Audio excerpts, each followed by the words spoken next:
Bueno, continuamos. Bienvenidas a todos y a todos. Este segundo panel de las encrucijadas del litio se mete ya de lleno en, creo, una de las encrucijadas más vitales que tenemos en esta discusión, que es la de las relaciones sociales y comunitarias. Para eso, digamos, partimos de un consenso que tiene que ver con, bueno, las comunidades tienen que efectivamente participar e intervenir en la forma en que se toman decisiones en lo que es la actividad, pero de qué manera y con qué, digamos, con qué formas, en qué formatos, cuáles son los objetivos de esa participación. Y para eso tenemos un panel muy, muy diverso y muy interesante. Nos acompaña Melissa Ecostegui, que es especialista en esta cuestión de la vinculación con las comunidades, trabajó mucho tiempo en Salta. Por otra parte, de Argentina, Doni, que viene de Bolivia, es líder y además asesor jurídico de la comunidad de Río Grande, de Bolivia. Tenemos a Tomás, que es antropólogo y tiene mucha experiencia en vinculación comunitaria en Chile. Nos acompaña el secretario de Minería e Hidrocarburos de la provincia de Jujuy, en Argentina, Miguel Soler. Manuel, que es especialista en gobernanza del litio de Bolivia, y Mónica Echenique, que es responsable de relaciones comunitarias de la minera Exar, que opera en Jujuy. Así que, bueno, un poco es dejarles de vuelta planteadas las reglas, un poco para ordenar la intervención. Vamos a tener dos presentaciones, de Manuel y de Melissa, y luego la idea es un poco que cada uno reaccione o tener las impresiones e ir teniendo un intercambio bastante fluido, a ver qué surge y qué pensamos. Así que, Manuel, te invitamos a dar la exposición.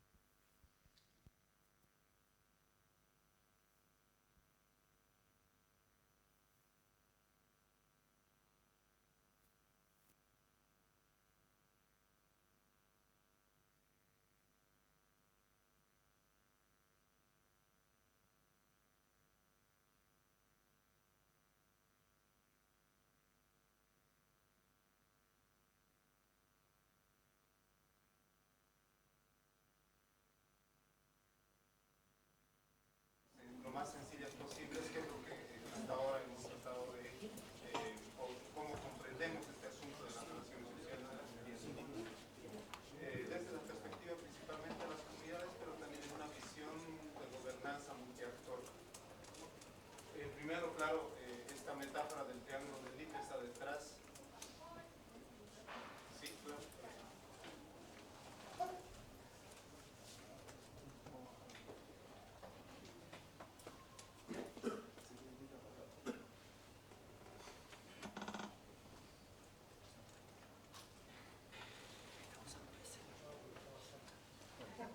Mejor que nada. Está bien.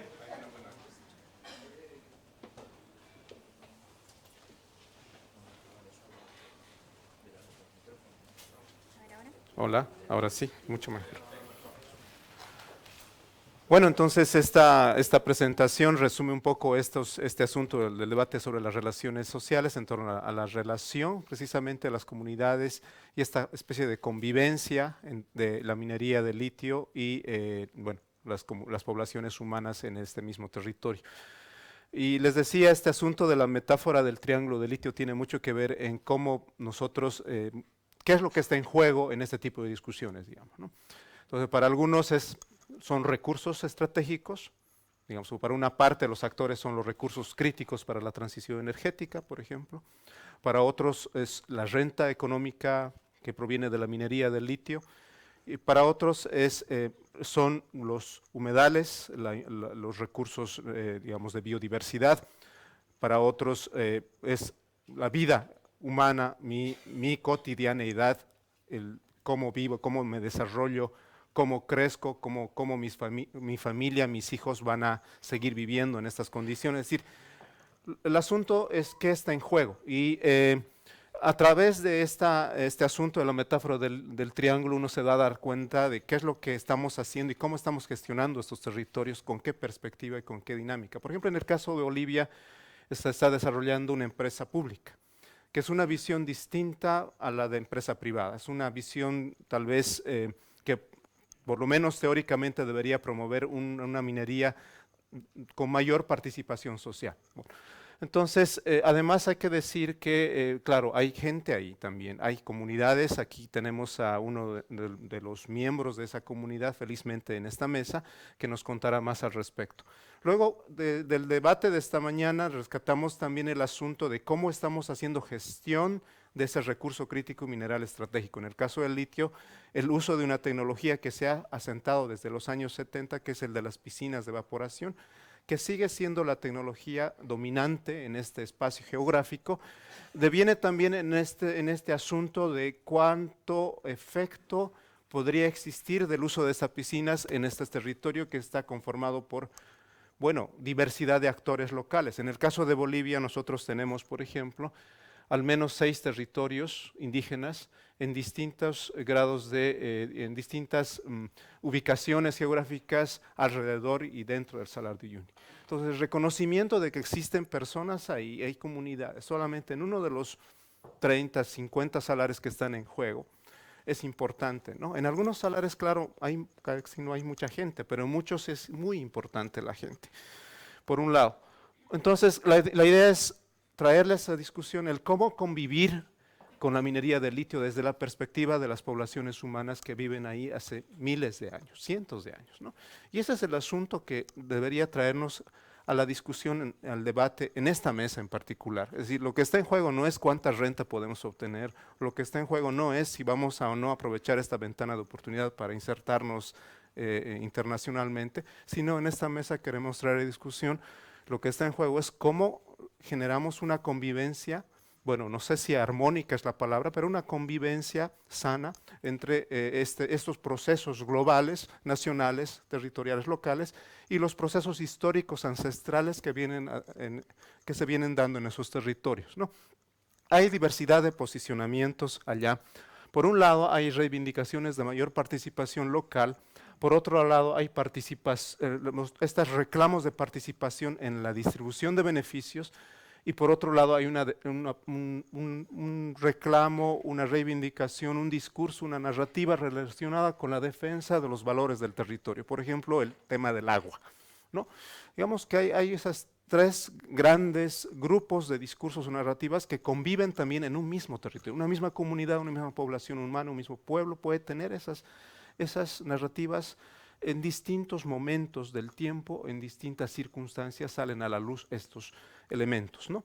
Luego también tenemos escalas y actores en distintos grados en distintos niveles, digamos, en cuanto se refiere a la conflictividad. Obviamente, quienes están ahí no son solo las comunidades, ahí hay territorios también, hay gobiernos locales, hay gobiernos subnacionales, hay movimientos sociales, hay ONGs, hay fundaciones, hay inversión privada ya de otros sectores de la minería u otros sectores productivos. Entonces se complejiza el asunto, ¿no? Entonces, en términos de gobernanza no tenemos que ver el territorio como un territorio donde hay un recurso estratégico solamente, y generar condiciones de sustentabilidad implicará el diálogo en esa matriz compleja y heterogénea. Por otro lado, el fenómeno de frontera es muy importante, ¿no? El asunto del territorio como una zona alejada del Estado. Eso es muy importante visualizarlo. Es una región transfronteriza y esa tiene implicaciones para la toma de decisiones, la presencia y el rol del Estado.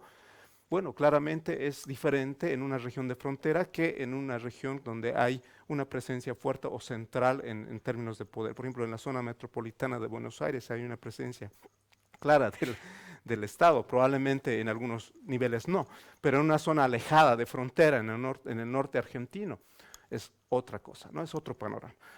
Y finalmente, bueno, entonces, en este escenario se ha visto, ya en los 3 minutos más o menos que me queda, mostrarles qué es lo que está sucediendo ya desde por lo menos casi 15 años, en el caso de Argentina, si nos remontamos, por ejemplo, al asunto de la laguna Guayatayoc, por ejemplo, o en el caso de Chile, bueno, a los conflictos relacionados con en el Salar de Atacama con otras mineras o proyectos extractivos, ¿no?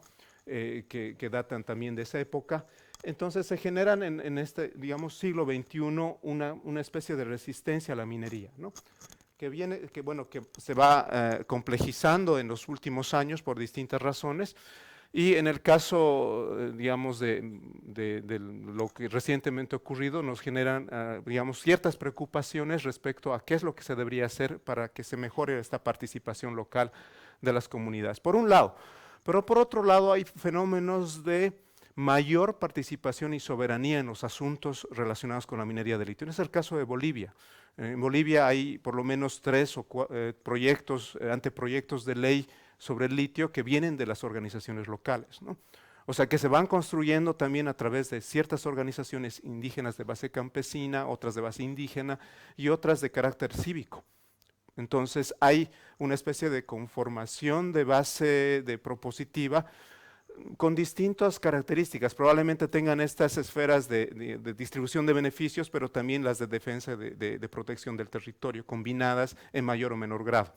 Entonces tenemos esa heterogeneidad en el triángulo, ¿no? Por un lado, fenómenos de acuerdos directos con las empresas, donde la empresa logra de repente, con el caso de Chile, con la empresa Albemarle, se logra un convenio en que se genera un acuerdo para que un porcentaje de las ventas de las sales de litio lleguen a las comunidades, ¿no? Que más o menos es del 3%, 3.5%.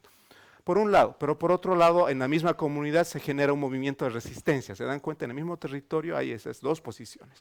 En el norte de Argentina, más o menos, empieza a visualizarse eso. En el caso de Bolivia, hay un fuerte posicionamiento de apropiarse del proceso de industrialización desde las comunidades, pero también hay preocupaciones ambientales en las comunidades que están cercanas al proyecto, ¿no? Se empiezan a emerger en grupos generalmente subordinados a los líderes, ¿no? A los que representan a la comunidad, por ejemplo, mujeres, digamos, poblaciones que son subalternas tal vez a los que toman decisiones a las comunidades, se generan algunas narrativas de preocupación sobre el agua, por ejemplo, ¿no? Entonces hay ese fenómeno de heterogeneidad también en las posiciones al interior de las comunidades. Finalmente, y con esto concluyo, estas preocupaciones, el escaso conocimiento, ya lo he mencionado, y comprensión de las evaluaciones de impacto ambiental y sus estudios técnicos, la limitada o nula aplicación de la consulta previa informada, que es lo que ha ido ocurriendo en los primeros, al menos, ejercicios en este sector, la escasa o nula información sobre los efectos ambientales, las tensiones crecientes por el uso del agua para consumo humano y productivo, la necesidad de estudios detallados sobre impacto ambiental independientes, ¿no? Con mayor democratización y control social, y los desafíos entonces para la sustentabilidad terminan siendo complejos, porque ahí hay una multiterritorialidad, llamamos, es decir, hay distintas formas de concebir el territorio, no solamente es el tema productivo, hay otros temas, digamos, que están en juego, hay una complejidad ecológica, social también. Hay una totalidad, digamos, se concibe al agua también como una totalidad, no solamente es agua salada, salmuera, sino también hay agua dulce, agua subterránea y todo eso constituye agua para la gente.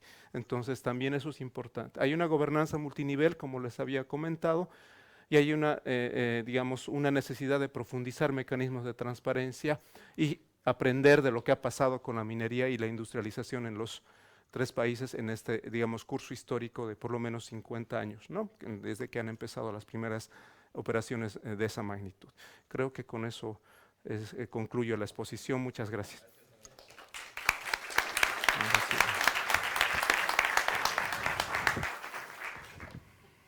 Bueno, muchas gracias, Manuel. Vamos a darle ahora la palabra a Melissa. Sí, dale, así estás más cómodo.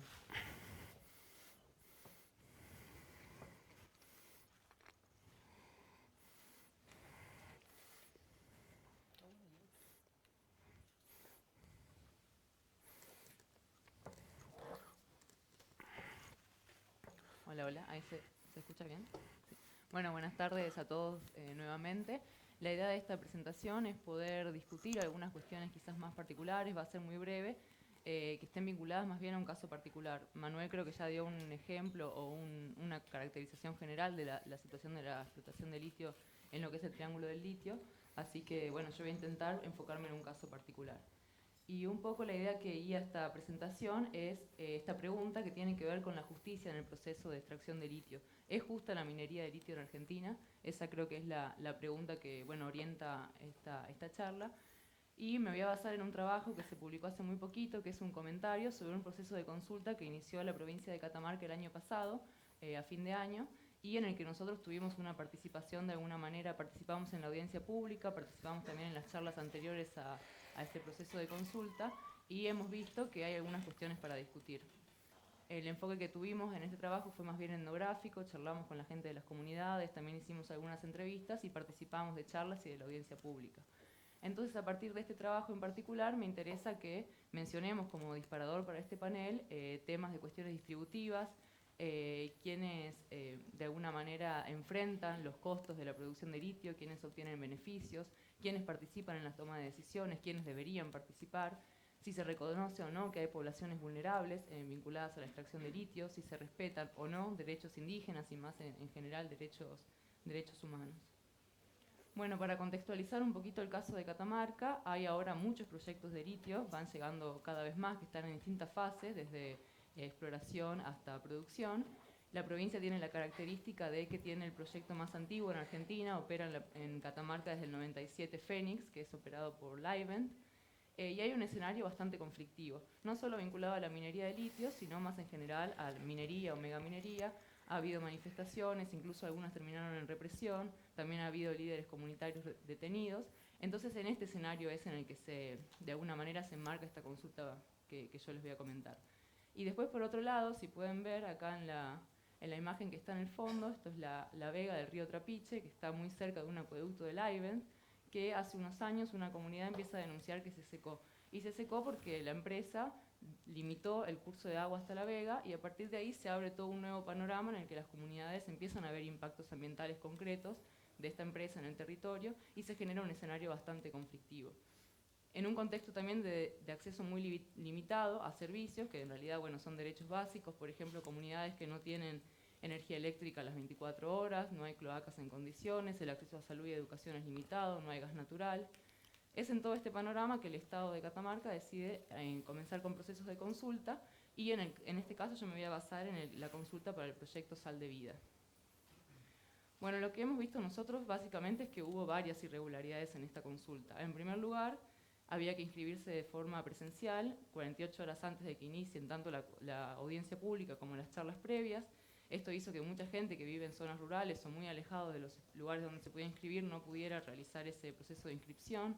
También hubo muy poco tiempo para que se consulte el estudio de impacto ambiental, que es lo que se buscaba aprobar en esa audiencia pública. El estudio estuvo disponible desde octubre hasta noviembre del año pasado, menos de un mes, eran 9.000 páginas, y no hubo, si bien la información era accesible porque todos podían ir y consultarla, después no había tiempo para que las comunidades discutan internamente y se pudiera volver comprensible realmente esa información. Además, otro tema fue la distancia, el lugar de la audiencia. Bueno, creo que el mapa no se ve muy bien, pero la audiencia fue acá, en Ciénaga la Redonda, en el Salar del Hombre Muerto, muy cerca sí al proyecto que estaba por comenzar a operar, para entrar en producción, pero muy lejos, si ven acá de Antofagasta de la Sierra, a unas 3 horas más o menos en camioneta, y a unas 12 horas de la capital provincial. Es decir, que el acceso implicaba un costo de dinero y de insumos y de traslado importante. Entre otras irregularidades, vimos que hubo un tiempo límite para intervenir. Para esto se refería, creo, Román en el panel anterior. Las comunidades tuvieron, por cada comunidad, solamente 5 minutos para hablar. Y bueno, todos sabemos que para que una comunidad pueda presentar sus dudas, consultas, opiniones sobre un proyecto, 5 minutos son extremadamente limitados.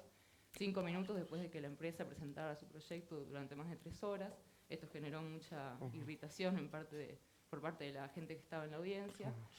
También se ofrecieron empleos en esta consulta que supuestamente buscaba aprobar el inicio de la producción, y ya se estaban ofreciendo algunos empleos. Hubo incluso entrevistas de parte de la empresa para que la gente pudiera trabajar ahí, en un contexto, por supuesto, en el que se imaginarán que el empleo no es lo que más sobra. Entonces, también fue bastante irregular ese proceso. Y también hubo presencia policial, que acá se puede ver en la foto, que la verdad que desplegar fuerzas policiales al medio del Salar del Hombre Muerto, cuando el escenario no parecía ser, al menos en este caso, extremadamente conflictivo, se interpretó por la gente como un acto de intimidación. Ahora, si bien nosotros vemos estas irregularidades, también vemos, y creo que es a lo que también se refirió Manuel, que hay discursos encontrados en el territorio, ¿no? No toda la gente está en contra de la minería de litio. De hecho, había mucha gente que agradecía a la empresa porque efectivamente se estaba haciendo esa consulta, y se muestran en la audiencia pública en particular, pero más en general en el territorio, como dos discursos. Uno que tiene que ver con identificar a la minería de litio como una injusticia, porque no ha traído, después de tanto tiempo, desarrollo local a la zona, y porque se ven ya impactos ambientales muy claros, pero también está el otro discurso, ¿no?, de la esperanza de que la minería de litio de alguna manera o con nuevas empresas puede cambiar este contexto de precariedad en que viven las comunidades de la zona. Bueno, también vemos que esto, si bien nosotros estamos trabajando acá con el caso de Catamarca, hay similitudes con otros casos. Acá tenemos un mapita de, tampoco se ve bien, pero bueno, acá está el proyecto Laros, que está en Jujuy, sobre el que también es operado por Sale de Jujuy, que hablaba Marcelo antes. Acá también tenemos un montón de comunidades en la zona, estas son todas comunidades indígenas, y también han denunciado que no ha habido un proceso de consulta previa, libre e informada como debería hacerse, y en cambio que las empresas han realizado sí reuniones informativas y consultivas, pero que no se adecuaban a los marcos que lo establece la ley. Entonces ya para ir cerrando, un poco cuáles son las encrucijadas del litio, que para nosotros son muchas. Por un lado, la transición energética global, como un fenómeno que requiere cierta urgencia de acción, porque se necesitan soluciones claras, concretas y muy veloces para reducir emisiones de carbono y para avanzar hacia una transición energética, hacia una matriz energética mucho más sostenible. Pero también está el panorama de las injusticias locales y de cómo esta transición energética se materializa en los territorios. Después, por otro lado, el tema de la toma de decisiones. Creo que hay que discutir a fondo quiénes deben decidir acerca de la minería de litio. Nosotros creemos, en primer lugar, que extraer litio no debería ser una decisión social, pero sobre todo también cómo extraerlo, dónde, cuándo, cuánto. Eso debería ponerse en discusión de toda la sociedad, no solo de las comunidades locales. Por otro lado, como otra encrucijada de los distintos discursos que se ven a nivel local, pero que también se ven en otros niveles, provincial, nacional. Y bueno, este problema de los impactos negativos que se empiezan a ver en el territorio cuando no se ven, por el contrario, un desarrollo local que permita al menos garantizar el acceso a todos los derechos y servicios de estas comunidades que viven en los territorios de extracción. Así que bueno, con esto cierro. Gracias.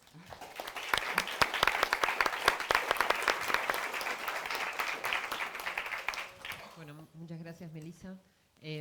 Ahora vamos a pasar a una parte más de intercambio. La idea de esta primera ronda es un poco ver las reacciones y cuánto reconocen los panelistas de su propia experiencia, lo que expusieron.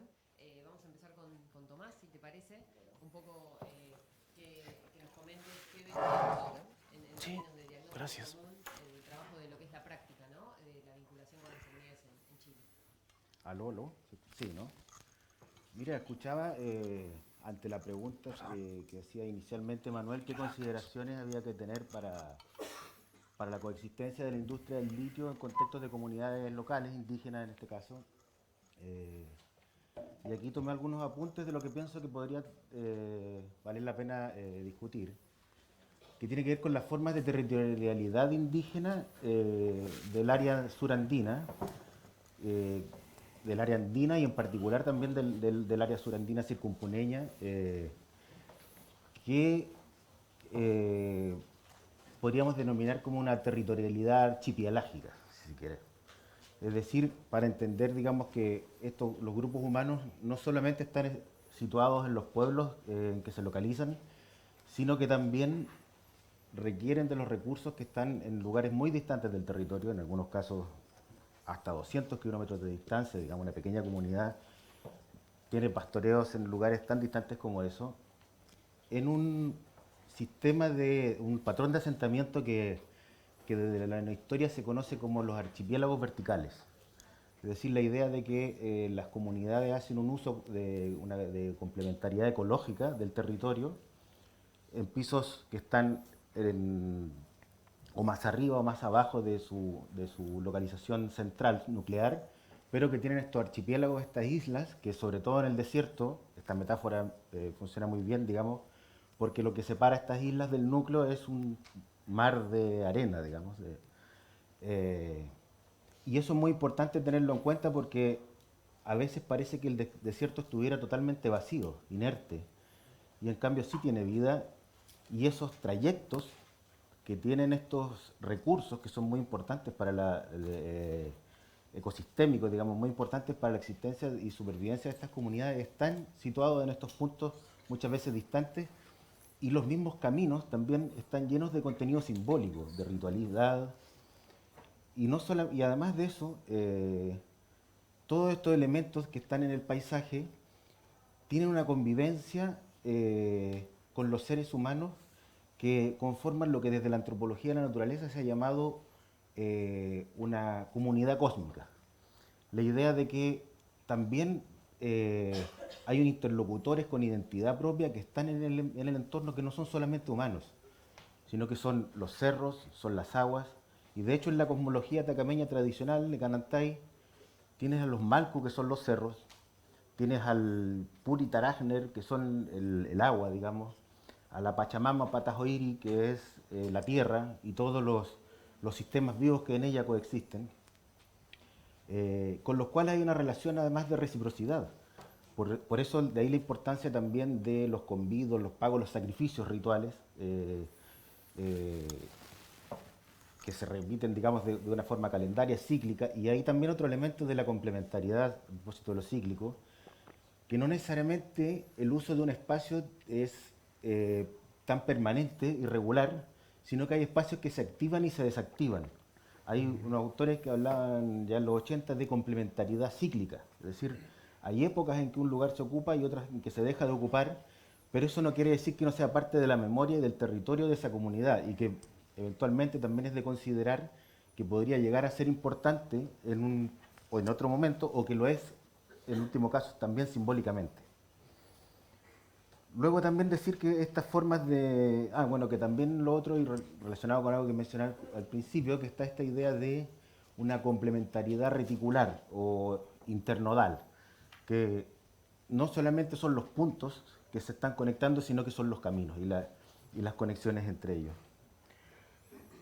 Lo otro que también esto se ha visto a través del tiempo, esto es una cuestión que remite a tiempos inmemoriales, existen desde la arqueología una cuestión que se llamó la movilidad giratoria, desde donde se piensa que, o sea, se afirma que los pastores originalmente tenían sus cabeceras en los oasis, pero ocupaban el territorio moviéndose con sus animales a través de estas distintas islas étnicas que tienen, esto hace 2000 años que funciona. Y finalmente también eso ha seguido funcionando a través del tiempo, cuando a través, por ejemplo, en el sistema colonial, a través de la participación dentro de la arriería colonial, o después en lo que se llamó el tiempo de los toros, donde se traían desde acá de Argentina, digamos, animales en pie para sostener, para alimentar la economía del salitre. Y finalmente hoy día a través de lo que se llama la translocalidad, que es que las personas viven al mismo tiempo, digamos, o estacionalmente en ciudades, normalmente mineras, pero además tienen su residencia, su segunda residencia su comunidad de origen. Y van y vienen, y hoy día en este proceso actual, digamos, que hemos estado viviendo, vemos que además en el caso del Salar de Atacama hay una vuelta, a diferencia de lo que ha estado pasando regularmente, hay una vuelta de mucha gente a vivir a las comunidades. Y por último, me alargué un poco, bastante, que otra cosa también, bueno, la invisibilidad de todas estas cosas. Muchas veces todos estos elementos que parecen que los podemos decir acá, vamos al territorio y no los vemos. Por ejemplo, el otro día hablaba con unas personas de una comunidad del Salar y me hablaba de una cantera de la sal donde extraían a través de bloques de sal la sal para el consumo familiar y para los animales, que tenía además muchos usos en la sal. Entonces le dijimos, vamos con la arqueóloga, vamos a ver el lugar. Me dijo, no, porque no sacamos nada, porque nosotros mismos lo veíamos antes, que por la solubilidad del lugar eso desaparece. Entonces ya no vamos a encontrar esa cantera, sabemos dónde está, pero no vamos a ver el registro material. Y eso, pero ese conocimiento local, y por último también eso, es muy importante también para entender el territorio. Y esta misma persona, la otra vez en esa misma conversación hablábamos de las explicaciones que habían para la desecación de las orillas lagunares del Salar.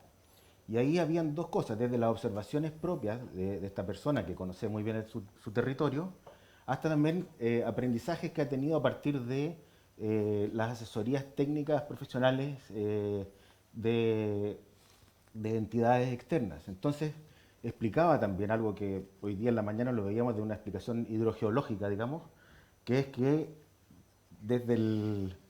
Ya, esto último,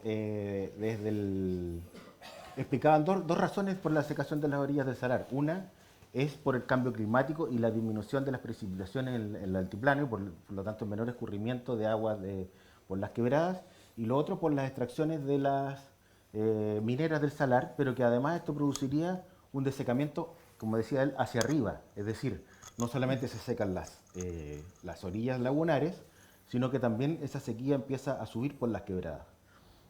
Esto, digamos, siempre desde la subjetividad, pero es interesante, digamos, contrastarlo con los datos de otras perspectivas científicas. Totalmente. Muchas gracias, Tomás. Perdón por las Sí, caras sí. de amenaza. Está bien. Es solamente para escuchar y para también tener otros puntos de vista. Me parece interesante porque mientras hablabas, Doni hacía así con la cabeza y te pregunto, me dirigió la pregunta, ¿cómo ves desde la experiencia de haber trabajado como líder, como representante jurídico, cuánto se reconoce en esa interlocución, toda esta cosmovisión? Digamos, ¿quiénes son los interlocutores del otro lado, ¿no es cierto?, del Estado, de las empresas? Un poco comentar tu experiencia. Creo que hemos ido evolucionando esta relación de los territorios con el gobierno, porque la minería de litio en Bolivia, ¿no?, inicia el 2008, las primeras operaciones.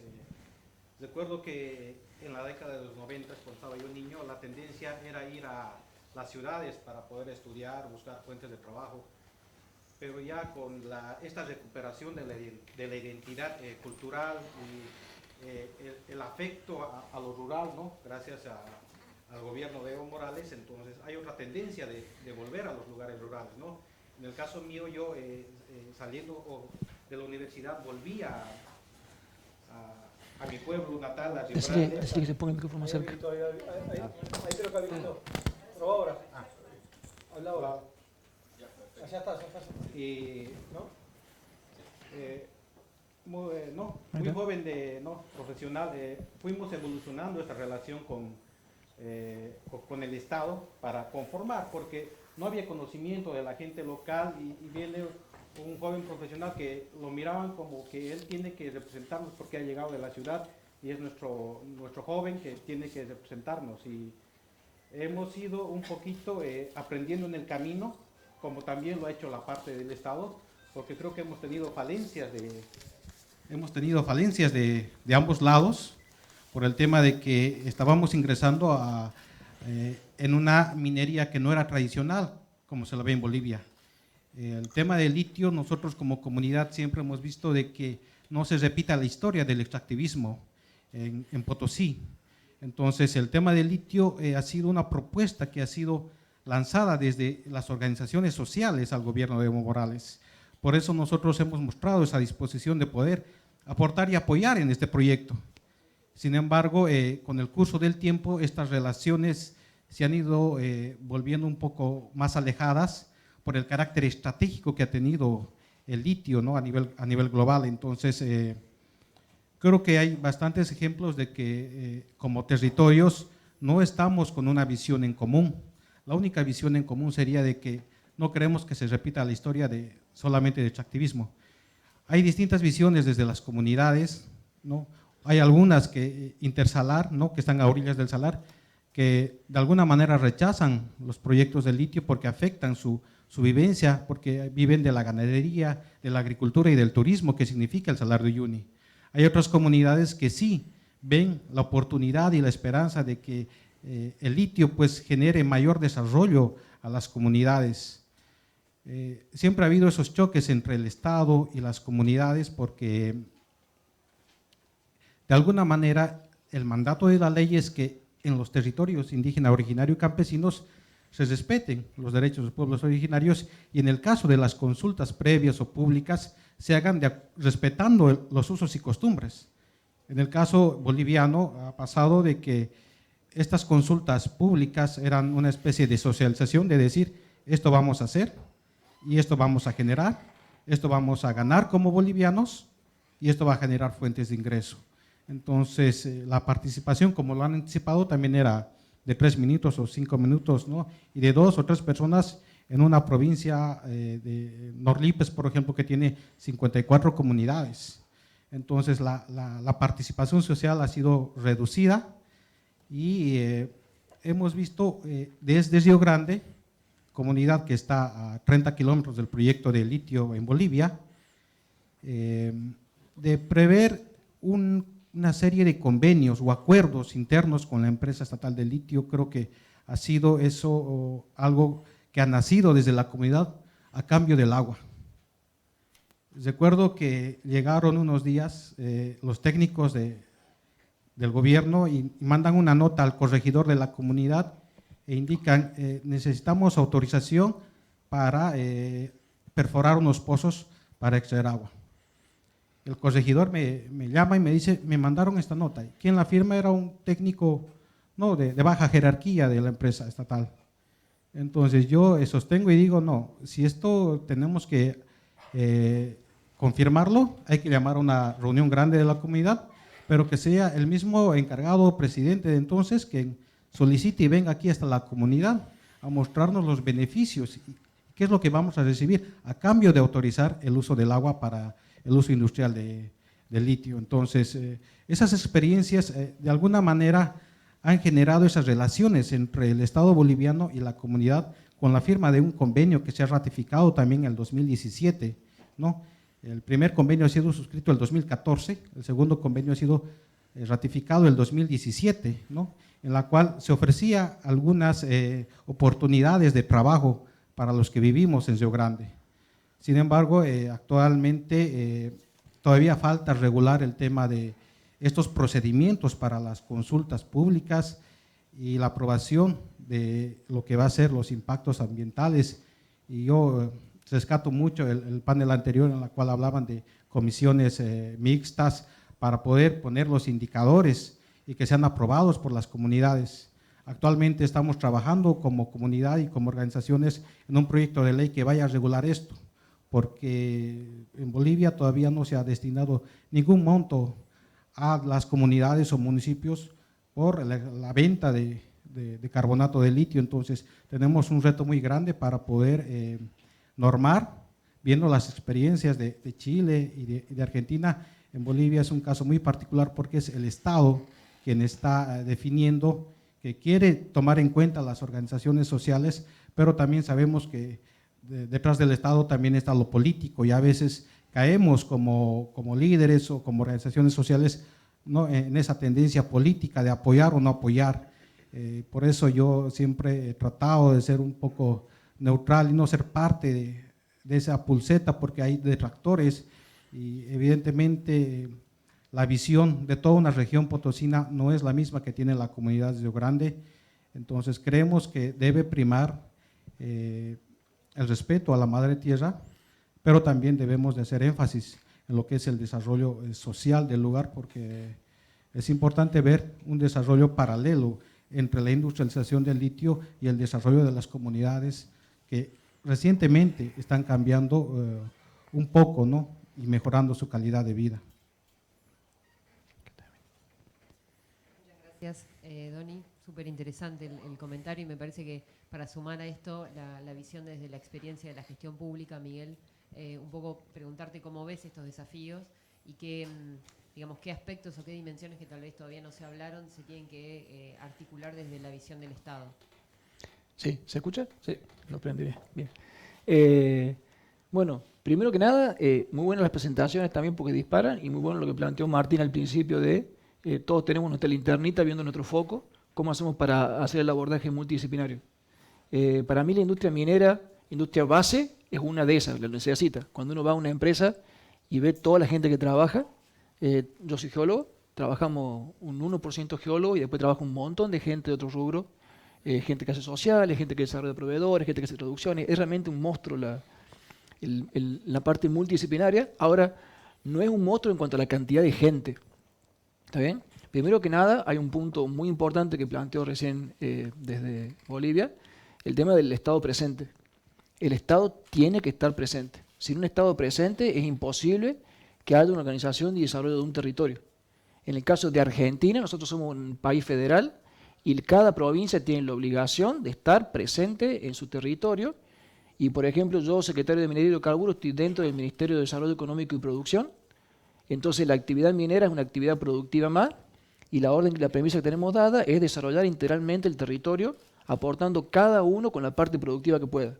En el territorio donde hoy en día tenemos litio, hay también turismo, hay agricultura, hay ganadería, va a haber o puede haber otra actividad productiva. Hoy en día también hay un parque solar, por ejemplo, hay un parque solar también metido ahí. Seguramente se puede surgir más datos. Hay un tema que yo siempre reclamo a la universidad y a la parte social, que fíjense cómo surgió el tema de, en la parte ambiental surgió la parte social y de renta, y ahora en la parte social surge la parte ambiental y de renta. Entonces al final cuesta separar las aguas, cuesta en una consulta pública que se abre solamente del ambiente y no se abre de cuánta plata va a dejar, y más cuesta en una consulta pública libre informada, pero una consulta previa libre informada, en donde una empresa y un Estado no puede prometer trabajo, ni empleo, ni plata, porque deja de ser libre. Pues justamente cuando alguien está necesitado, la clásica que nos dicen, le ofreces un vaso de agua a un hombre en un desierto, ¿cómo no te van a decir que sí? Entonces hay un punto, digamos, que el Estado presente es fundamental y clave como guía y como coordinador de todo lo que trabaje. En la provincia de Jujuy eso se entendió cuando hubo un cambio de gobierno y se empezó a fortalecer lo que es salud, educación, lo que es tratar de llegar al territorio, mejorar infraestructura, mejorar conectividad. Hay muchos ejemplos que lo pueden buscar en la bibliografía, hay muchos ejemplos de eso. Un reclamo que yo siempre le hago a la parte social es algo que todo el mundo lo habla en Voz Populi: ¿cuánta gente se está yendo del campo? O sea, ¿cuánta gente está viviendo en Buenos Aires, que viene del interior, porque no tiene una actividad productiva para desarrollarse ahí? En el caso de la minería, yo tengo la suerte de haber trabajado también con Mónica antes en otra mina, donde hubo un ejemplo claro de eso. O sea, una minería metálica que estaba en territorio, que quebró en la década del 90, la gente se fue porque no tenía trabajo, no tenía empleo, ¿entendés? Cuando uno comienza a ver eso, ve, digamos, que los censos de las poblaciones, hay muchísima gente de comunidades que son originarios, que son descendientes, que se está perdiendo la cultura, se está perdiendo un montón de saberes ancestrales, pero tampoco tenían forma o mecanismo de quedarse ahí. Hay un tema también bien bonito ese, digamos, que se plantea de esa forma. Vamos a la parte social. Nosotros lo que hemos trabajado fuertemente es en cumplir la normativa que ya existía, donde le garantice el acceso a la información y la consulta previa libre informada a las comunidades originarias. Por ejemplo, en la provincia, ¿cómo trabajamos? Nosotros somos la autoridad minera ambiental, tenemos una dirección provincial de minería, yo como secretario tengo un juez de mina y una dirección provincial de minería. Se saca un oficio, que es un mapita con el pedimento de la empresa minera. Eso va a Inmueble, a Colonización y a Secretaría de Pueblos Indígenas, que nos dicen quién está en territorio. En el caso del litio es muy fácil, porque todo el departamento de Sucre ya le pertenece a 10 comunidades que tienen título de propiedad, que están reconocidas, que tienen su estatuto, y a la cual nos cuesta todavía conseguir el censo de las comunidades.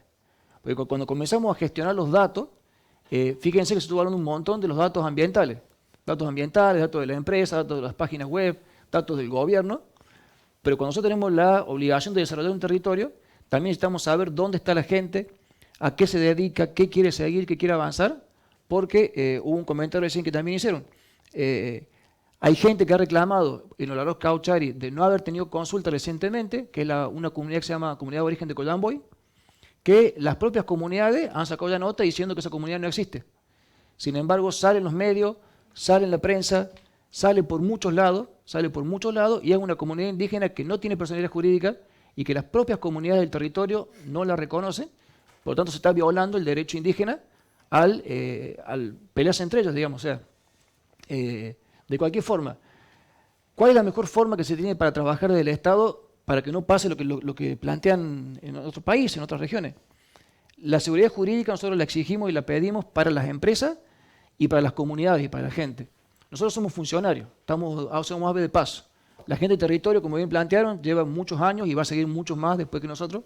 Entonces la obligación que tenemos es temas que no se negocian, la parte ambiental no se negocia. O sea, no vamos a aceptar que te den un trabajo más si vemos que se está secando una vega. Si vemos que se está secando una vega, la operación se clausura. Eso no se negocia. ¿Entendés? No se puede negociar porque hay comunidades que están a favor, hay comunidades que están en contra, gente que está a favor, gente que está en contra, pero hay gente que dice, y bueno, si me dan trabajo, ¿entendés? O al revés, comienza la discusión diciendo, nos estamos muriendo, se está llevando todo, no nos dejan nada, pero bueno, si nos dejan algo, ¿cómo hacemos nosotros? La legislación, esa documentación de qué comunidades están reconocidas en el área directo de los informes de impacto ambiental de las empresas mineras, va al expediente. Dentro del expediente también se le pide a las empresas que tengan un acta informativa en asamblea de comunidad, porque si no firma un representante que no sabes cómo lo comunica. Siempre lo digo, nosotros estamos hablando acá 3 horas y va a ser muy difícil que cualquiera de ustedes repita lo que hemos hablado todas estas horas a su familia. Bueno, imagínense un comunero que le tenga que explicar un informe de impacto ambiental que se lo explicaron en 3 horas, en 5 minutos. Es imposible eso. Las actas informativas se pide que sean en la comunidad, recién con eso ingresa el informe de impacto ambiental. El informe de impacto ambiental en la provincia es evaluado por la UGAM, Unidad de Gestión Ambiental Minera Provincial, en la cual participan Ministerio de Ambiente, Recursos Hídricos, la Cámara Minera, participa la universidad, participan diferentes actores, entre ellos participan las comunidades directas donde está el proyecto directamente implicado. Se le provee de un técnico asesor pagado por la empresa, pero sorteado en forma independiente del listado que tiene el Ministerio de Ambiente, que ya lo están aplicando varias comunidades, para que previo a esa reunión se reúna con la comunidad y le explique en las palabras de la comunidad el informe de impacto ambiental y los ayuda a orientarse con las preguntas.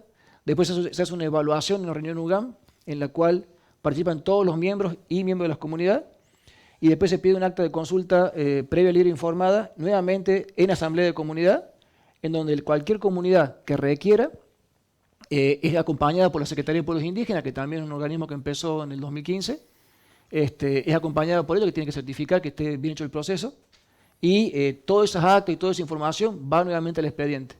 ¿Por qué va al expediente? Porque eso es lo que va a sobrevivir a un funcionario que se vaya, a un gobierno que vaya de turno, y eso es lo que le da la seguridad jurídica a la comunidad y a la gente de que el ambiente se cuida, porque eso después van con los monitores ambientales, que es lo que yo reclamaba antes.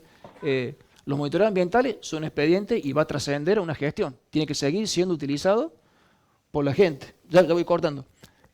Corto porque si quieren, tiro una más, tiro un chivo.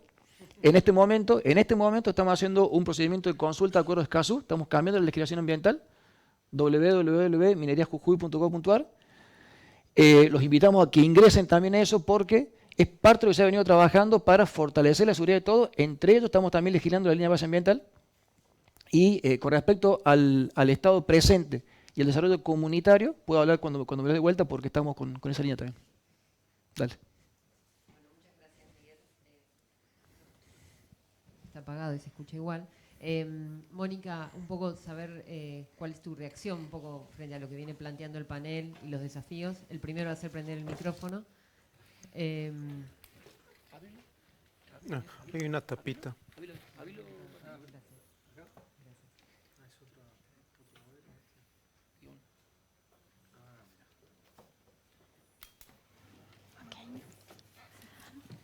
Hola.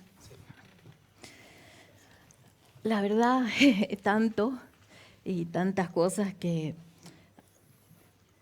tengo una visión optimista, pero una visión optimista que se basa en muchos años de estar trabajando en terreno con comunidades y que me encantó cómo él expuso eso que nosotros queremos cambiar y que le estamos buscando una mejor calidad de vida. No sé si eso es lo que ellos necesitan y quieren, si vamos a empezar por ahí, la encrucijada esta, ¿sí? Y lo segundo es con respecto a cómo se hace la consulta y cómo se construye todo el proceso que en la provincia tiene acompañado de cada uno de los pasos. Quiero decir, es un proceso, no es una audiencia, no es una vez, ¿sí?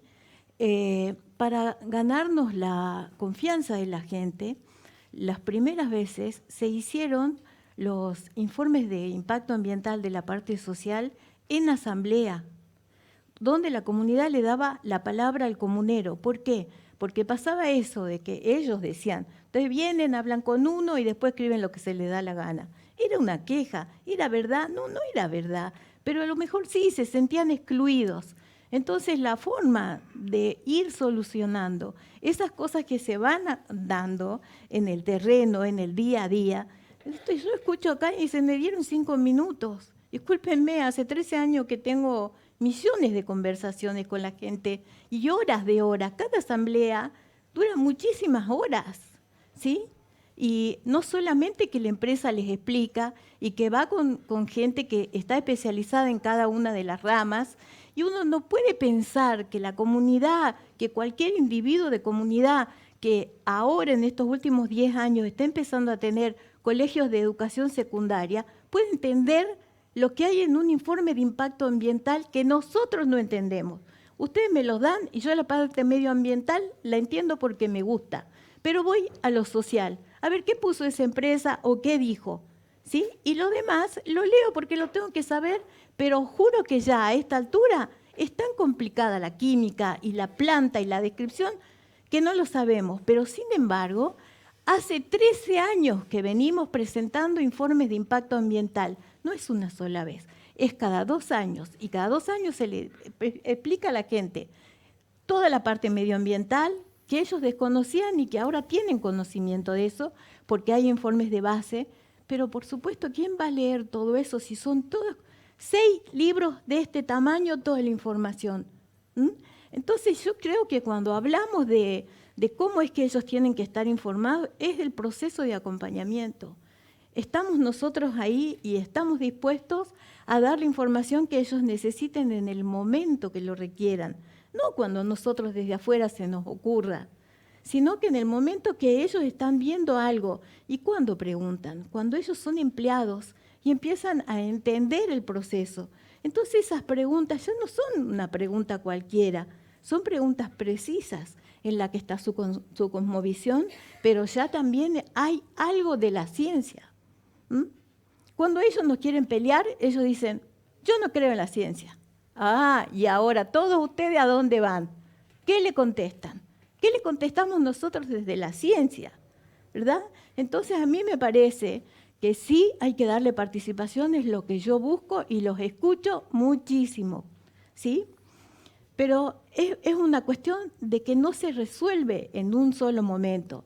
Se hace el informe, además todo eso hasta que llega a minería es una participación con la comunidad que se va varias veces y que incluso la reglamentación de la Secretaría dice que si ellos quieren a otras personas especialistas que no sean la empresa, ellos pueden pedir de la lista de consultores que tiene la provincia para que alguien vaya y les explique.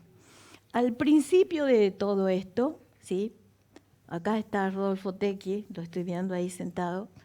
Él fue una de las personas que le dijo al gobierno de Jujuy, fíjense, miren lo que pasa con esto, fíjense, y hubo un cambio muy importante en toda la organización de la Dirección de Minería en mi provincia. Y empezaron a contratar más profesionales y, por supuesto, estamos en Argentina. Entonces, estamos a tiro tratando de que las instituciones del gobierno, las instituciones tengan la formación y la capacidad de poder estar, pero esto es de la humanidad. La tecnología va más rápido, ¿sí? Y el Estado tiene que ir detrás de eso. Entonces, hay muchas encrucijadas, me parece, que sí, y que por supuesto capaz que seguimos investigando y hay mejores cosas, pero a mí me parece que en el camino hay que ir haciendo, que se hace. A mí me parece que una cosa muy importante de la minería actual es esto, en las relaciones comunitarias, ¿no? La presencia de un equipo especializado de gente que sabe cómo tratar a la comunidad y que está en forma permanente en el campo, que está siendo un vecino más, que está ayudando, un vecino pudiente, un vecino que tiene una camioneta, una, ¿sí? Pero que le soluciona el problema a mucha gente. Entonces, bueno, ojalá incluso dentro de la empresa entendieran que necesito más, ¿no? Necesito un camión, necesito una máquina, necesito otras cosas. Pero todo detrás de lo que la comunidad quiere, no lo que nosotros desde acá pensamos que ellos pueden necesitar, porque quizás no necesitan nada. Y quizás ni siquiera un laburo como nosotros, sí, tenemos que darle a todo el mundo, después se pelean. Pero hay otros que no quieren, porque son pastores de alta montaña. Y entonces sí hay una parte bastante importante también en la gente joven que salió y que fue al sur a trabajar en minería, que ya conoce el negocio. Entonces vino y se transformó en un proveedor local, vende un servicio a la minera. Y esas personas tienen signo peso ya, ¿sí? Entonces hay montones de aspectos que hay que considerar. Nosotros, la verdad, yo mirando todo esto me parece que tuvimos suerte, que tuvimos un territorio en el que hemos podido trabajar en manera conjunta, ¿sí? Durante tantos años. Nosotros tenemos 7 comunidades, es casi una locura trabajar con tantas comunidades a la vez, ¿no? Y tienen mayor o menor participación dentro del proyecto. Tenemos 2 que son en las que está el proyecto actualmente, pero tenemos propiedad minera en las otras. Entonces es bastante difícil trabajar como si fuera toda una estructura para atenderlos a todos, cuando ellos, cada uno de esa comunidad, tiene una personalidad totalmente diferente. No son homogéneos, no es la comunidad, cada uno de ellos. Y además les digo una cosa, cambian cada 2 años de autoridad, y esa autoridad le cambia la personalidad a la comunidad, se los aseguro. Yo entro en una comunidad re feliz, me quieren todos, me ponen su capita de protección, cambia el comunero y tengo que pedir permiso para entrar, cuando antes era mi casa. Entonces, es muy complejo todo lo que se vive, es muy complejo y no se trata de un momento. Por supuesto, una audiencia donde vas a tener 54 comunidades tiene que fallar. No, eso no está bien, es una por una. Nosotros, nuestro procedimiento, por lo menos, es una por una y no es una vez, es un proceso largo, porque ellos, por supuesto, no van a entender. ¿Está bien? Gracias. Muchísimas gracias, Mónica. Es justamente el tema que queríamos enfocar un poco. Muy interesante tu experiencia. ¿Está apagado? No funciona. ¿Aló? ¿Me escucha? Ya, perfecto. Pero es justamente el tema que queríamos proponer para enfocar un poco el debate, es esa cuestión de la representatividad, ¿no? Para decirlo de manera un poco polémica, tal vez, ¿quién habla por la comunidad, ¿no? Que es una cuestión que no es simple, como dijo Doni, por ejemplo, pero también Mónica y otros. Y al mismo tiempo, o sea, no hay una sola voz en una comunidad, al mismo tiempo hay muchas voces que hablan de las comunidades, ¿no? Se ven representadas, digamos, en los medios, en los discursos públicos, etcétera, de manera diferente. Y queríamos, de hecho, empezar tal vez con Melissa. Nos queda media hora más o menos, así que tal vez nos limitamos un poco más el tiempo para que todos puedan al menos hablar una vez más. Y Melissa, nos estamos preguntando, en tu trabajo te interesas por el rol de las comunidades en la transición energética, ¿no? Que es un tema más global, ¿no? Y nos estamos tal vez preguntando, digamos, analizando esos discursos, pero también lo que ves, digamos, trabajando haciendo trabajo de campo, ¿qué responderías, digamos, a esa pregunta polémica, ¿no? ¿Quién habla por la comunidad? ¿Quién debería hacerlo y cómo? Bueno, no sé si, ahí se escucha, creo. Bueno, un poco este tema de, vos mencionabas la transición energética como más en general, me parece que, o por lo que nosotros hemos visto acá en Argentina, el hecho de la transición energética no es algo que esté entre las comunidades como discurso. De hecho, la mayoría de las comunidades con las que hablamos no tienen ni siquiera información de a dónde va el litio que se produce en sus territorios, cuánto se saca, cuánto se exporta. Entonces, en tema de transición, me parece que ahí hay como una dualidad, ¿no? De alguna manera, el conocimiento que manejan empresas, gobierno, nosotros como investigadores, el que manejan las comunidades. Después de esto de quién habla por las comunidades, bueno, yo creo que las comunidades mismas, me parece que, bueno, salvo Ronnie, creo, nadie de los que está acá podemos hablar por las comunidades. Y sí, de acuerdo en que las comunidades no son de ninguna forma actores homogéneos, que cada uno tiene su posición, y por eso nuestra idea o cómo pensamos a las consultas y a las audiencias de alguna manera tienen que ver siempre con la participación más democrática posible, en la que no solo haya un orador por comunidad o en la que no solo se considere una perspectiva, incluso ni siquiera la perspectiva del líder de la comunidad o del comunero tiene que ser la única válida. Creo que eso debería ampliarse mucho. Doni, tal vez, ¿querías complementar? ¿Cómo lo ves, digamos, desde lo interno? En las organizaciones sociales son digamos, muy complejos, ¿no? Internamente hay desacuerdos, etcétera. Tú eres como un experto, se podría decir, para esos procesos. ¿Qué agregarías? Efectivamente, no es un factor homogéneo el pronunciamiento de las comunidades, porque hay bastantes experiencias, ¿no? de representatividad entre lo rural y lo urbano.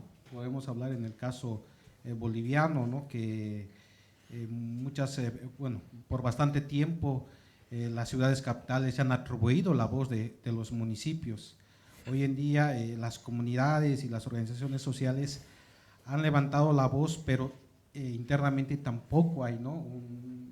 Algo en común, porque yo creo que el tema de territorialidad es determinante, porque las comunidades que están alrededor del salar, algunas practican la minería y saben los beneficios que tiene esta actividad. Hay otras que se dedican a la agricultura, a la ganadería, están conscientes que no van a poder participar, como decían, tal vez no les interesa ser parte de la minería, pero están conscientes que por estar cerca necesitan una retribución, por lo menos, para tener un acceso carretero o mejor comunicación, mejor educación en sus comunidades. En eso sí están conscientes y por eso van a buscar conseguir un acuerdo en común. Y hay una conciencia colectiva, yo creo, de que si no estamos unidos, no vamos a poder de alguna manera hacer esta representación para que llegue lo justo o lo equitativo en cuanto a las rentas o regalías para que se desarrolle la región. Entonces, la representación se va a ir dando de acuerdo a estas consultas y asambleas que se hacen mediante los usos y costumbres de cada organización, y es mediante los dirigentes que se aprueban en asambleas grandes, donde se consulta y se tiene una posición frente a las empresas estatales o frente al propio gobierno. Creo que eso se ha ido considerando durante bastantes años, este tipo de representatividad. Evidentemente las comunidades, algunas pueden estar en contra, pero creo que todos coinciden que necesitamos cambiar ese modelo para poder cambiar la realidad que se vive en los pueblos y de esa manera tener una sola voz y no estar sujetos al centralismo del Estado o de los gobiernos municipales o departamentales. Gracias. ¿Alguien de los demás panelistas quiere reaccionar a este? Ahí, sí. Mira, yo decir que bueno, que las comunidades en este minuto es un fenómeno que se aprecia bastante desde el cómo hablar, o sea, yo trabajo como asesor de comunidades, pero lo que puedo ver es que las comunidades al hablar a veces, o en el último tiempo, han ido adoptando cierta tendencia hacia la atomización, si se quiere. Esto porque posiblemente hoy día en la mañana tuve la suerte de leer un manuscrito que escribieron aquí unos colegas, Mauricio con Manuel y Ingrid Garcés, que se llama El diablo llegó al salar, en referencia al dinero, digamos, y a la minería. Y hay un dicho en Chile que es que el diablo tiene la plata, ¿no? Y si uno pregunta en las comunidades, bueno, ¿por qué tantas divisiones? Por la plata. Y entonces creo que ahí hay un tema que contrasta por otro lado con un uso compartido de los espacios, quizás eso es algo que podía agregar a la idea de la territorialidad que había mencionado antes, que también es históricamente tradicional, pero que hoy día se ve en cierto modo puesto en jaque por esta situación que no la sé explicar totalmente, pero de qué manera el dinero es el que genera estas posibles divisiones. Existe una forma de habitar el espacio que también, en un libro que se llama Los pueblos del Chañar y el Algarrobo, que trata justamente de la ocupación atacameña del salar y del territorio, habla de la interdigitación, de familias, de relaciones entre los grupos humanos y de espacios compartidos. La misma idea esta de los archipiélagos verticales también está la idea del mismo John Murray, que era un historiador que propuso esto, la idea de que el territorio andino había que pintarlo con múltiples pinceles, es decir, no son fronteras estancas, sino que lugares que se superponen y los grupos están mucho más interrelacionados que lo que se está viendo hoy en día. En cambio, hoy se ha ido produciendo una suerte de atomización donde cada quien quiere tener su propia comunidad, su propio grupo, su propia escisión para poder dialogar directamente con la minera. Eso es lo que podría interpretar, digamos, de este fenómeno y es más, hay comunidades que hoy día, o sea, las comunidades en general están hoy día marcando su territorio, delimitándolo y poniendo fronteras entre ellas, cosa que en realidad no debería, en teoría, funcionar desde la óptica de la territorialidad tradicional, porque esas fronteras son mucho más permeables.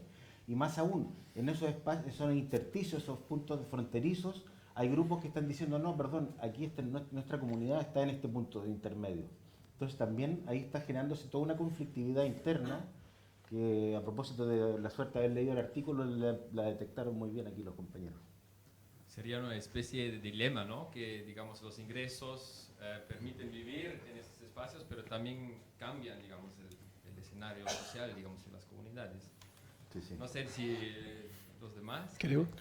Sí, tal vez solamente rescatar de lo que se ha mencionado la idea de la territorialidad como un fenómeno complejo, múltiple, ¿no? Temporal y espacial.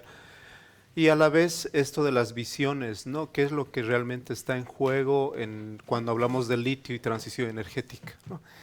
Porque noten ustedes que estamos hablando de una multiplicidad de actores, pero también distintos intereses que están en pugna, ¿no? Por un lado hay un interés que es muy legítimo, ¿no? De la globalidad, de progresar o generar un cambio paradigmático tecnoeconómico, como le llamemos, que es global, es un interés global. Pero por otro lado el interés también de las poblaciones en distintas esferas, ¿no? Por un lado beneficiarse tal vez de esta oportunidad de distintas maneras, podemos hablar de beneficios monetarios y no monetarios en términos generales, pero también la de sostener su vida como tal, ¿no? El derecho a vivir, el de estar, el de convivir, el de digamos, heredar un estilo de vida y de desarrollo propio, ¿no? Que no necesariamente tiene que ver con el que plantean los gobiernos, ¿no? Los locales, los nacionales, ni las empresas, ni los capitales transnacionales, ni locales, ¿no? Tienen su propia dinámica, ¿no? Historia. Entonces ahí como que el desafío de sustentabilidad tiene que ver en cómo generar un espacio en que puedan convivir también esas visiones, que idealmente no se someta una a la otra, ¿no? Y que se pueda de alguna manera generar las condiciones para que todos tengan derecho a progresar, a vivir y a desarrollarse. Claro, eso es complejo porque en realidad el mundo funciona con relaciones de poder, ¿no?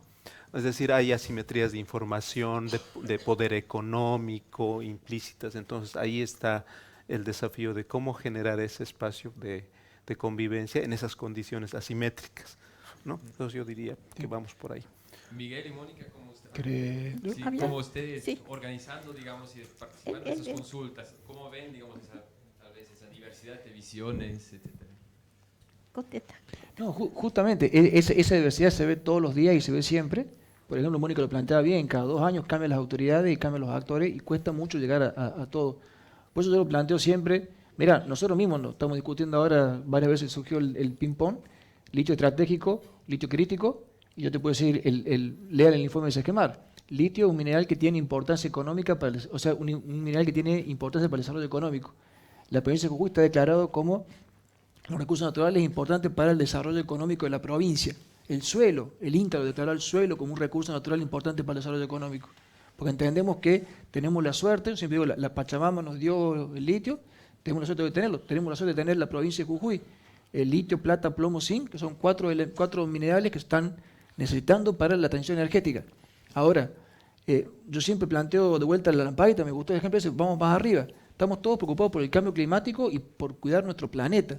Dentro de ese cuidado del cambio climático, hoy nos reúne el litio porque estamos abocados a ver cómo gestionamos bien ese recurso, en donde tenemos comunidades en el territorio que no son las mismas las comunidades de Argentina, Bolivia y Chile, mismo dentro de Argentina, mismo si uno comienza a comparar con otros lugares. Tienen diferentes dinámicas, diferentes formas de trabajar. Hay comunidades que funcionan muy bien, como lo plantea recién Tomás, con toda esa parte, y hay comunidades que han perdido toda esa tradición. Para mí la gente del campo es muy buena en su relación con la naturaleza, totalmente diferente a nosotros citarinos, cómo se interrelaciona. Ahora, las comunidades en las consultas, siempre el desafío es el empleo, el desarrollo, siempre es el desafío, por eso lo planteo de vuelta, es una necesidad de un Estado presente provincial que acomode, que organice, que escuche todas las voces, Cuando yo planteé esos números, hoy en día en litio, en trabajo directo, cuando ya dejen de construir, van a ser unos 1.200 puestos de trabajo, de comunidades van a ser unas 400 personas, hay 30 contratistas que son de la zona de Susque. El año pasado habían facturado cerca de 800 millones de pesos.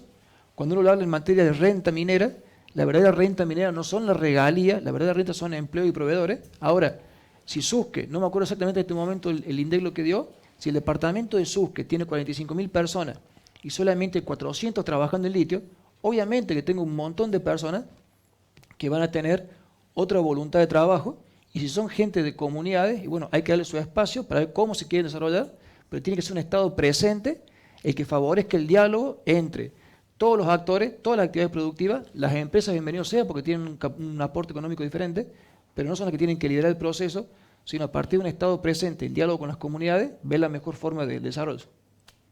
Gracias. Hay Melissa y Mónica que querían decir algo. No sé quién quiere primero. Sí, dos cosas. Una cosa con respecto a la organización y a quién habla por la comunidad. Ellos están organizados, ¿sí? Las comunidades de Jujuy son consideradas como alta cultura, ¿sí? En todo el territorio nuestro, la alta cultura estaba en el noroeste y los demás eran cazadores y recolectores, ¿sí? Hoy podemos ver a esa gente que ha seguido viviendo en ese estadio hasta el presente de una forma extraña para nosotros, pero para ellos no lo es. Entonces no tenemos que llevar lo que nosotros pensamos a lo que ellos hacen. Y el Estado de alguna manera hace unos 20 años será, quizá un poco más, 30 quizás, los obligó a que ellos mismos se pusieran el nombre de comunidad aborigen para que estuvieran registrados, ¿sí? Y algunos no quisieran, algunos decían, no, ¿por qué yo me voy a poner el apelativo de aborigen si es despectivo en este momento? Y después lo fueron cambiando con políticas de Estado, ¿sí? Ellos no estaban acostumbrados a funcionar de la manera que ahora nosotros estamos obligándolos. Y tenemos que hacer, el Estado hace que ellos sean una ONG o una entidad que tiene una comisión y que tiene que tener sus balances, y es muy difícil la transferencia de dinero para que ellos entiendan todos esos trámites de exención y de cosas. Les está haciendo difícil recibir plata, ¿sí? Entonces hay que acompañar todo un proceso a la par para que ellos se bancaricen, para que sea importante, porque a ellos les gusta recibir, pero todos estos líos de ir a la ciudad y de ir cambiando, además, imagínense, cambia todo cada 2 años, hay que volver a hacer todo el trámite en el banco. Eso por un lado. Por otro lado, no es cuestión tampoco de entregar, ellos no saben qué hacer con la plata. Discúlpenme, pero esa es la verdad. Ellos tienen un proceso diferente de nosotros. Entonces hay que ir detrás de ellos empujando. Por mucha plata que tengamos para darle, hay que ir detrás de lo que ellos quieren, ¿no? Y ahí me parece que sí está la voz de la gente, y cómo los escuchamos a través, ellos tienen unas comisiones internas donde se dividen el trabajo, donde deciden qué van a decir y por dónde van a ir. Además tienen una organización de 10 comunidades, también que el Estado la impuso de alguna manera, pero que ellos la utilizan en el momento que ellos sienten que tienen alguna presión o alguna cosa, hacen las reuniones, ¿no? Me parece que está garantizada su participación si uno los lleva a ese proceso, que no se piense que es una sola vez y que vos vas a tirar un informe de impacto ambiental y te vas. No, porque hay una convivencia a través de los años, de la misma vida que tiene el proyecto también, que ellos la comparten. A nosotros nos ha pasado que un gobierno nos ha frenado y la comunidad ha ido con nosotros a pedir que nos dejen continuar, y es lo último. Gracias, Mónica. Hay Melissa que quería decir algo, y después a Marina del público, si hay después a las otras personas del público. A Mariana. Sí, bueno, yo quería hacer un comentario, voy a intentar ser breve, sobre lo que comentaba Manuel, de estos temas de asimetrías, poder, de distintos recursos, y me parece que, bueno, en este panel quedó un poco claro eso.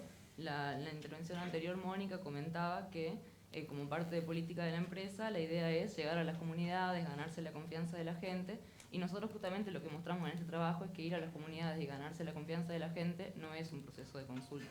No tiene nada que ver con una consulta previa, libre e informada. No quiere decir que no esté la voluntad de la empresa de poder efectivamente trabajar con las comunidades, pero son dos cosas distintas y que deberían ir en paralelo. Y bueno, la consulta previa, libre e informada debería estar garantizada por el Estado. Y un poco esto que vos mencionabas de esta idea de tuvimos suerte, de que pudieron trabajar con las comunidades, yo creo que también un poco de suerte hay, porque para los ojos de los que no somos empresa ni Estado, eso no es un proceso completamente transparente y desestima muchos protocolos internacionales de consulta e incluso leyes nacionales que tienen que ver con la consulta previa, libre e informada. Y bueno, yo particularmente, y ya hablando quizás a tono personal, yo creo y soy optimista de que nuestras instituciones estatales todavía pueden llevar a cabo o adelante todos estos procesos, y por eso, bueno, celebro que haya gente tan diversa en el panel, funcionarios públicos, que yo presentaba acá el caso de Catamarca. Esto que pasó en Catamarca no debería volver a pasar en ninguna otra provincia argentina. Entonces me parece que hay que comenzar a aprender de lo que se está haciendo mal y lo que está funcionando de vinculación de las empresas con las comunidades, que siga funcionando, pero que no se pase a eso como una consulta, porque bueno, en los hechos no lo es. Y que las comunidades participen de alguna manera y se vinculen con Estado y con empresas no significa necesariamente que sean partícipes de la decisión de si hay minería de litio o no, de cómo se realiza esa minería de litio, cuánto litio se extrae, esto que yo mencionaba, de que las comunidades no saben, en muchos casos, para qué se usa el litio, dónde va. Eso me parece que es fundamental, porque si no se informa todo ese proceso, bueno, es muy difícil que esa participación realmente implique una decisión y que implique que su voz sea reconocida. Así que eso nomás quería aclarar.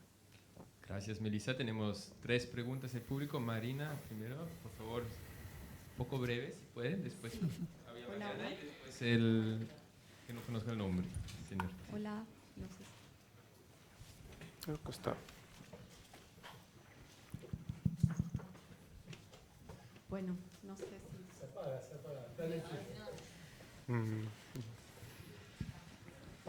Bueno, muchas gracias por todas las presentaciones, muy interesantes y diversas. Más que una pregunta, quiero comentar un poco cierta incomodidad que he sentido en algunas de las presentaciones. Creo que Melissa recién nombró algunos elementos. Creo que se señala constante. Ante todo, quiero decir que ya a esta altura del partido es muy incómodo hablar en nombre de una otra. Entonces voy a hablar a título personal, pero se señala insistentemente que las comunidades son heterogéneas, que cambian de discurso, que cambian sus representaciones, y entonces es difícil negociar con ese otro. Pero la verdad es que los cargos públicos y a veces los privados en menor medida también cambian, ¿no? Cada 2 o 3 meses. Entonces, si yo fuese comunidad diría, pero si hablé con alguien el mes pasado, ¿cómo es posible que? ¿No? Y entonces, en ese sentido, creo que hay que tratar como de reducir un poco esas brechas de diferencias de poder. Creería que el único actor en general que suele tener una voz unívoca, homogénea y concordante es la empresa, ¿no? Entonces, el capital tiene una voz unívoca, pero el resto de los actores, incluidos nosotros como académicas y académicos, por suerte también solemos convivir con la divergencia, la heterogeneidad y las diferencias.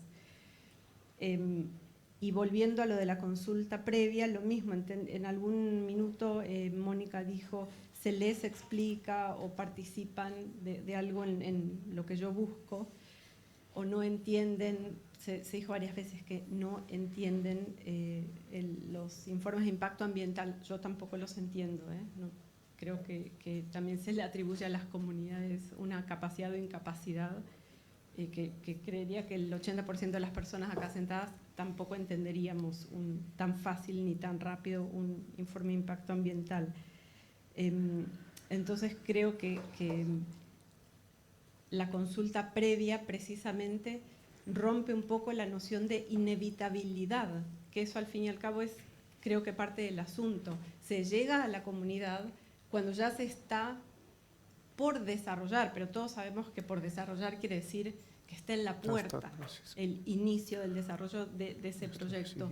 Entonces hay algo de esa inevitabilidad del desarrollo de la minería en este caso, que echa por la borda la noción de consulta previa. En el caso de Chile creo que existe ahora la posibilidad quizá de incorporar, creo que Mariana hacía la pregunta a Gonzalo, incorporar esa pregunta previa realmente de manera previa, en una instancia anterior a llegar a ejecutar el proyecto y simplemente tratar de completar el checklist que forma parte de las empresas, de la agenda de las empresas y muchas veces los gobiernos locales.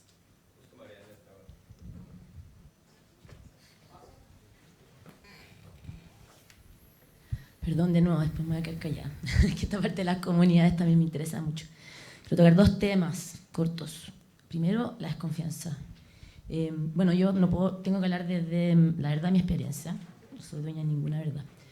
La verdad es que, yo me fui a trabajar unos años a San Pedro de Atacama como hidrogeóloga. Entonces, primero el tema de la transparencia, que tienes razón. O sea, en el fondo, igual cuando las empresas transparentan las partes técnicas a la comunidad, no basta con que el técnico se pare ahí. O sea, yo he tratado de trabajar alto en el tema de difusión y bajar el conocimiento, tener la capacidad de poder transmitir un conocimiento técnico, es muy difícil. Entonces, por otra parte, uno dice, bueno, la comunidad podría contar con sus propios asesores.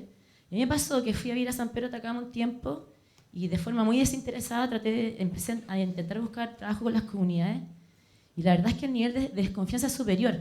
Me inventaron que yo era infiltrada de SQM, me inventaron que yo me iba a robar el agua al pueblo. A lo mejor no, yo no tengo habilidades sociales, no soy socióloga, no soy psicóloga, pero como técnico y querer realmente poder apoyar a las comunidades nunca había recibido tanto rechazo y tanta mala onda. Entonces, y hasta el día de hoy. Entonces, sí, mi pregunta un poco, Marcelo, ¿cierto? ¿Sí?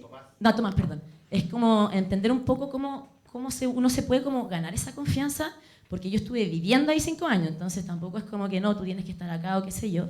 Es muy difícil. ¿Por qué anda acá? ¿Por qué anda una hidrogeóloga acá? O sea, es muy difícil. Eso por un lado, y por el otro lado, que era lo que quería hablar, de las soluciones. Porque no sé si cabe acá el tema, pero se habla mucho del diálogo, se habla mucho del diálogo. Yo como buena ingeniera creo que hay que ir a las cosas más concretas. Entonces, ¿en qué sentido? No sé, pues se me ocurre como... Y esto para ayudar en el tema que cambian los dirigentes, cambian los grupos sociales. Entonces, ¿cómo nosotros podemos hacer cosas que trasciendan? Yo siempre he pensado en las cosas concretas. Entonces, por ejemplo, no sé, si yo estoy en pareja, bueno, pueden haber planes, oye, hagamos esto, hagamos lo otro, pero al final, cuando trasciende, cuando te piden matrimonio o tengamos familia, cosas concretas, porque esas cosas permanecen en el tiempo. Yo creo que finalmente, en todo esto de tantas diferencias de posturas, de que cambian los dirigentes y todo, el diálogo sirve de todas maneras, pero creo que tenemos que estar más enfocados en el fondo en buscar acciones concretas. Entonces, eso quería comentar, pero de verdad que me gustaría mucho que si me pudieras responder, ¿cómo crees tú que pueden ser los mecanismos para ganarse la confianza de la comunidad cuando uno como técnico quiere asesorar? Tal vez tocamos el micrófono para una tercera pregunta y después volvemos al panel. Buenos días a todos y todas. Mi pregunta son 3. Una para Melissa. La primera es, en tu ponencia vos hablás de ciertas irregularidades en estos procesos de participación. La pregunta es, ¿esas irregularidades son específicas por no cumplimiento de la normativa respecto a las audiencias públicas o son irregularidades que en tu opinión técnica encontrás que la normativa no alcanza y yo qué sé, bla?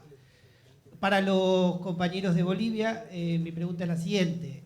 ¿Cómo fue la relación de las comunidades y de la presencia estatal de la extracción del litio, estamos hablando por supuesto, posterior al golpe de Estado y durante el gobierno de facto que estuvieron en Bolivia? Digo, por esta cuestión geopolítica de intereses del litio en la región. Mi pregunta tercera para Miguel, para el funcionario, es... Me gustaría saber si la provincia de Jujuy en su reforma constitucional están incluyendo el tema de la extracción del litio o del litio en general, y si es así, ¿de qué manera? ¿Sí? ¿Se entendió? Gracias a todos y todas. Muchas gracias. Les quería invitar entonces para tal vez una ronda final. Queríamos tal vez volver un poco a los inicios, diciendo que, claro, ustedes, todos los panelistas representan de alguna manera la empresa, el Estado, ¿no? El funcionario, la comunidad tal vez o no, no sé. Pero también son personas, expertos en sus ámbitos prácticos, todos ustedes. Entonces, tal vez para una ronda final pueden responder a las preguntas, pero también es interesante saber un poco de su propia experiencia, ¿no? Cómo está pensando la cosa, solo para recordarnos. No sé quién quiere empezar, si no pasamos, tenemos como 2 minutos cada uno. Gracias. Ay, como persona, la verdad que sí, es una encrucijada, me parece, las miradas de todos. A veces uno está muy metido dentro de lo que uno tiene que hacer todos los días, y la verdad que ver un montón de otras cosas, sí, me conmueve, me toca. Ahora, yo haber dicho que me gano la confianza en ese sentido que esta señorita lo dijo, me tocó tan en el fondo de mi alma. Yo hago mi trabajo por pasión, amo lo que hago y tengo un respeto enorme por las comunidades. Así que bueno, sí, también me gano la confianza de ellos con ese amor que siento. Es todo lo que tengo para decir. ¿Yo sigo? Bueno, así vamos en orden. Bueno, voy directo a la pregunta, y yo creo que Doni también va a responder esa parte, pero básicamente nosotros hemos percibido de que el tema es el modelo de trabajo, básicamente en relación al litio, ¿no? En Bolivia. Tenemos una empresa estatal ya que se ha iniciado en el 2008, ha hecho un proceso de construcción en distintos campos, recursos humanos, infraestructura, inversión, etcétera. Ahí aparece un modelo, digamos, de gerencia del proyecto basado en piscinas de evaporación y en una fase piloto e industrial. Bueno, básicamente es eso, ¿no? El otro es, generas en el 2017 una empresa pública propiamente, porque ese primer proceso estaba comandado por la Comibol, que es una empresa, claro, un consorcio, pero es público minero, pero no había una empresa propiamente del litio todavía. El 2017 empieza la empresa y cambia hacia el Ministerio de Energías la cabeza y se genera otro modelo, digamos, un poco diferente, que es el de la empresa mixta, ¿no? Entonces, ahí empieza, digamos, la controversia de que si los actores subnacionales cómo ven la empresa mixta y la posibilidad de generar una inversión extranjera. Entonces, lo que tiene que ver aquí, queremos que discutir, y ahí concluyo, es el rol del Estado finalmente en el triángulo, ¿no? ¿Hasta qué punto el Estado realmente tiene las capacidades para llevar adelante un proceso de esta naturaleza o requiere ayuda transnacional? ¿Y cuánto de ello es aceptado, ¿no? por digamos, la sociedad en su conjunto con esta diversidad de la que hemos hablado, ¿no? Entonces ahí está un poco el trasfondo de lo que se discute detrás de lo que viene después en el conflicto y lo que viene después del conflicto, ¿no? Y bueno, sobre el litio, bueno, enamorado del litio hace mucho tiempo ya y muy feliz de estar acá. No sé qué puedo decir a nivel personal, solo eso, ¿no? Amo Uyuni, bueno, me gustan los salares, los flamencos. Creo que es suficiente. Sí. Respondiendo a la pregunta rápido, la Constitución no se mete en nada en lo que es el tema de minería de litio. Sí estamos, con lo que les comenté, en la página mineriajujuy.gov.ar, estamos modificando la ley general, digamos, el decreto que reglamenta la ley general de ambiente en la provincia para la autoridad minera. Estamos haciendo una consulta pública, venimos trabajando con eso hace 2 años con un proyecto del BID, que bueno, tiene un montón de aspectos. Entre ellos, por ejemplo, sabíamos que tenemos que mejorar la línea base ambiental. Entonces estamos trabajando en esa legislación para poner más información de acceso al público. Ahora, para cerrar, fíjense cómo todos los temas se van tocando, la parte ambiental, la parte social, la parte de la renta. Al final todo es información. La mejor forma de proteger a las comunidades, a la gente, a la empresa, al gobierno y al que sea que esté, es información. O sea, cuando uno va a la facultad sabe que aprobó porque después va a pedir analítico y lo tiene, si no, no existe. Si no, no existís. En minería son los expedientes. Hubo una estafa hace poquito en Generación Zoe, que estafó un montón de argentinos diciendo que tenía una mina de oro, porque la gente no sabía que hacía falta un expediente para tener una mina y para hacer impacto ambiental y para hacer un monitoreo. Tenemos esa obligación de transmitirlo. Para mí la obligación primaria es del Estado, es de la provincia de Jujuy, creemos en eso, son un gobierno federal, entonces es obligación de cada provincia, el gobierno nacional tiene sus propias obligaciones, pero hay ejemplos de Chile, Bolivia, Perú, otros países que tienen otro tipo de gobierno, en donde, digamos, también para mí es complicado, digamos, desde una localidad, administrar toda una cordillera enorme. Cerrando un poquito más todavía, creo en el tema de los datos. Yo lo que pido siempre a los investigadores es, así como nosotros a las empresas, le pedimos, y nosotros estamos publicando los catastros, estamos publicando los impactos ambientales, los expedientes, necesitamos los datos sociales, necesitamos saber quiénes son las comunidades, dónde están radicadas, cuántos son. Un ejemplo que yo siempre pongo también cuando uno habla con alguien de comunidades, que te dice que es agrícola ganadero, y uno le ve la mano y la mano no tocó una pala hace 20 años. Hay temas, yo vengo también de familia, voy a hablar a nivel personal, mi familia es española, son agrícolas, estuvieron en San Rafael, Mendoza.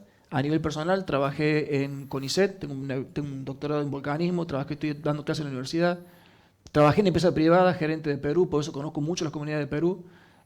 Soy funcionario desde diciembre de 2015 y entiendo que la única forma de que esto funcione es fortalecer las instituciones y generar datos confiables para todo tipo de análisis, tanto los ambientales como los sociales, que es una escasez abrumadora que hay, para poder gestionar bien a las comunidades y llevarles bien todo el beneficio, o no. Porque por ahí es así, hay 200 pastores que no van a querer ser nunca, y está perfecto no ser nunca, porque bienvenido a eso, pero hay que tenerlo bien identificado y tenemos que hacer todas las acciones para protegerlo, y la única forma es con información.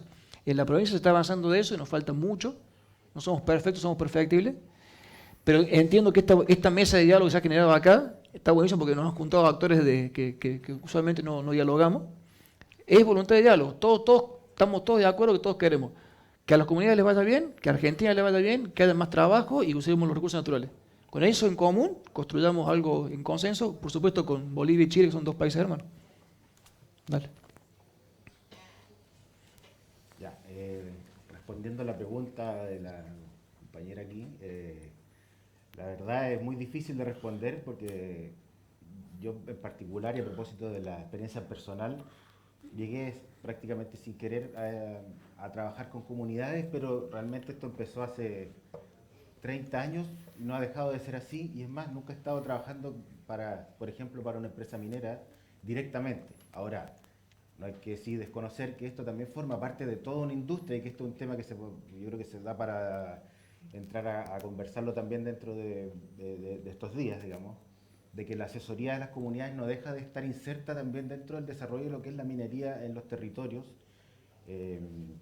y de que también responde a intereses a veces muy complejos, superpuestos, y ahí también una dimensión ética fundamental y a veces paradojas que se enfrenta uno frente, por ejemplo, a sostener ciertos relatos que sean de interés de la comunidad, por ejemplo, como puede pasarle a cualquier consultor también que trabaja para una empresa minera, por ejemplo, que también podría omitirse información en sus resultados porque podría afectar el interés de su mandante. Lo que puedo decir sobre esto sí es que, por ejemplo, me ha tocado con un colega que trabaja, él es consultor de empresas mineras. Hemos querido, porque además somos amigos, hemos querido varias veces trabajar juntos en proyectos, pero de repente me llama una comunidad para hacer un trabajo y no puedo trabajar con él porque no, mira, si saben que trabajaste con ellos va a ser un problema, pese a que sería también un aporte porque tiene mucha información desde haber visto las cosas del otro lado.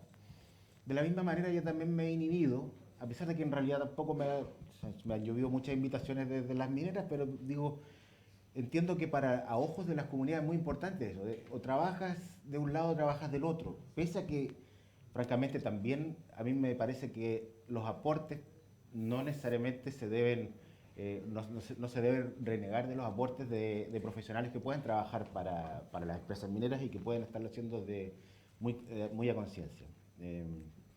Como, no sé, no sabría, digamos, pienso que ese es como y bueno, hay una historia de desconfianzas que explicaría en parte todo esto, y también hay una mercantilización de las relaciones entre las mismas comunidades y los consultores. Muchas veces el consultor, el asesor, puede perder hasta cierto modo su calidad humana, es simplemente un asesor más, que no me importa tu sensibilidad. He pensado incluso alguna vez con una amiga que queríamos escribir un libro, quizás lo escriba el día que me jubile, sobre todas las desventuras de los consultores de comunidades, digamos, y todas las frustraciones a las que se han visto expuestos, a veces desprecios, habiendo querido hacer trabajo de buena fe.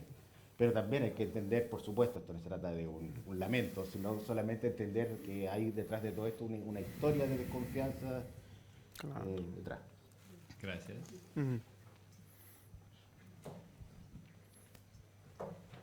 Con relación a la pregunta, creo que el Estado boliviano aprendió la lección de lo importante que es coordinar y estar en contacto con la región, con las comunidades.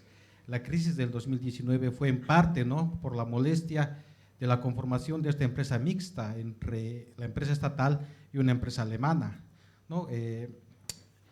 Recuerdo muy bien que nos convocaron el Estado, el mismo presidente, para ir a la sede de gobierno, para impulsarnos que apoyemos el proyecto estatal, inclusive nos animó para que podamos conformar la autonomía regional y hacer frente a la posición central de la ciudad de Potosí.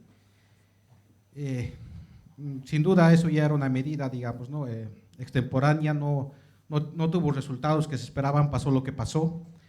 Durante el gobierno de Áñez, un silencio absoluto, ¿no?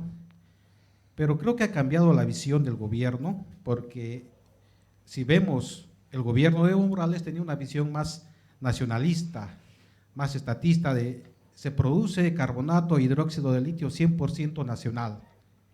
Con el actual gobierno de Luis Arce, abre las puertas para la extracción directa de litio, ¿no?, para la conformación de sociedades con empresas extranjeras, cosa que todavía no está normado y que para aplicarse necesita un cambio en la legislación vigente. Entonces es por eso que ahora, para no tropezar nuevamente, es que recurre a las organizaciones sociales, a las comunidades, para conformar, ¿no?, y tener al tanto de la nueva política para la extracción directa de litio. Y creo que por eso ahora es un desafío para nosotros poder ser partícipes, de poder participar en la regulación sectorial del litio, porque no está definido nada aún, y creemos que es un paso importante para realmente nosotros sentir los beneficios de la explotación del litio.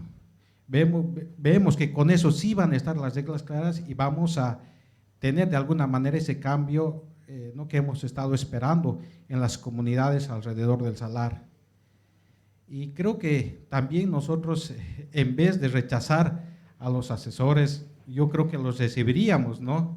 Preguntaba que cómo ganarse la confianza de las comunidades.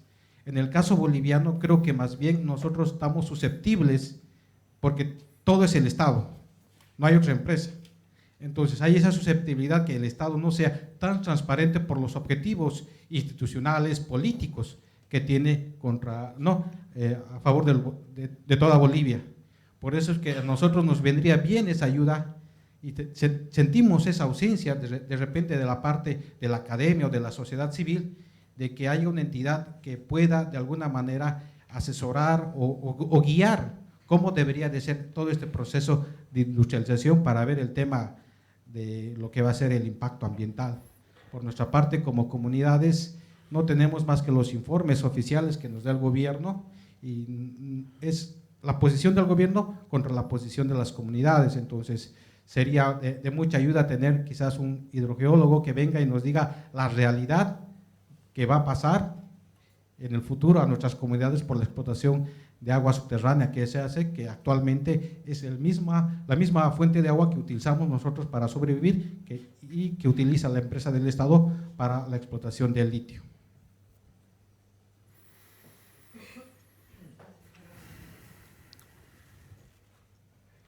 Bueno, y yo para cerrar, sobre la pregunta acerca de la normativa de consulta previa, libre e informada, creo que en parte hay un desconocimiento quizás de cuáles son todos los protocolos y tratados que establecen la consulta, pero también hay un problema de que no hay normativa específica, directa, protocolos que digan cómo consultar, a quién, y eso se ha de alguna manera decidido de forma unidireccional. No hay un protocolo que diga hay que consultar así a esta comunidad, porque por cercanía o por lo que sea. Y bueno, creo que en eso hay que avanzar, en armar esos protocolos y en que también se reconozcan, hay propuestas de protocolos elaborados por comunidades Y bueno, esto que mencionaba creo que al principio Doni, que se respeten usos y costumbres comunitarios y también sus canales de comunicación y de discusión. Y bueno, para cerrar, nada, agradecerles a los moderadores por este panel. Creo que fue muy importante y que es súper importante, al menos para mí, que vengo quizás más de la parte académica, poder discutir con otros actores, porque si no siempre estamos un poco encerrados en lo que nosotros hacemos o de lo que nosotros vemos, y no sé, nuestra perspectiva siempre es que se puedan informar políticas públicas y la toma de decisiones, así que bueno, gracias por el espacio. Bueno, gracias Melissa y gracias a todos y a todas, el panel, el público, por quedarse hasta ahora, que ya nos está corriendo el almuerzo. Creo que el debate fue por demás interesante y la conversación no está para nada cerrada. Y bueno, los invitamos a que sigan participando en el panel que viene a las 15:30, ¿verdad? A las 3:30, y ahora va a haber un almuerzo. Y bueno, gracias a todos y a todas.